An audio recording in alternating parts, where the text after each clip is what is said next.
நிலா சொல்றாங்க, பீச்ல சுண்டலை சாப்பிட்டுக்கிட்டு சோழன் கிட்ட, பல்லவனுக்கும் மனசு சரியில்லை, சேரனனுக்கும் மனசு சரியில்லை, பேசாம 4 பேரும் கிளம்பி ஏதாவது ட்ரிப்பு போயிட்டு வாங்களே.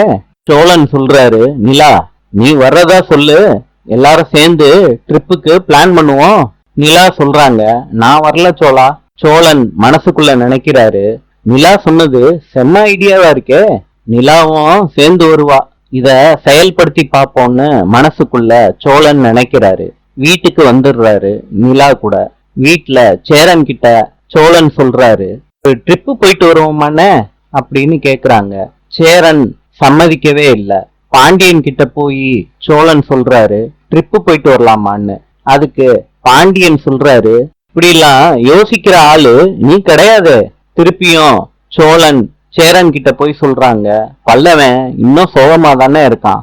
சோழன் பாண்டியன் கிட்ட சொல்றாரு, கார்த்திகாவை கிராஸ் பண்றப்ப எல்லாம் சேரன் அண்ணன் எவ்வளவு சோகமா இருக்கு தெரியுமாடா பாண்டியா உனக்கு.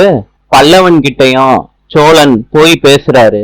பல்லவன் இந்த விஷயத்தை எல்லாம் கேட்டுட்டு போலான்னு சொல்றாங்க.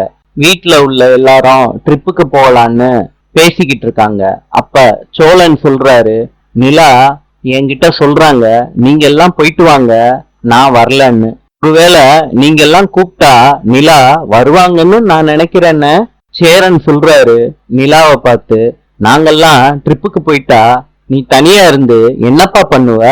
பல்லவன் சொல்றாரு, அண்ணி நீங்க வராம ட்ரிப்பு நல்லாவே இருக்காது அண்ணி, நீங்களும் வாங்க அண்ணி. நிலா சொல்றாங்க, சரி நான் வர்றேன். இத கேட்ட உடனே சோழன் மனசுக்குள்ள சிரிச்சுக்கிறாரு. நாளை சந்திப்போம்.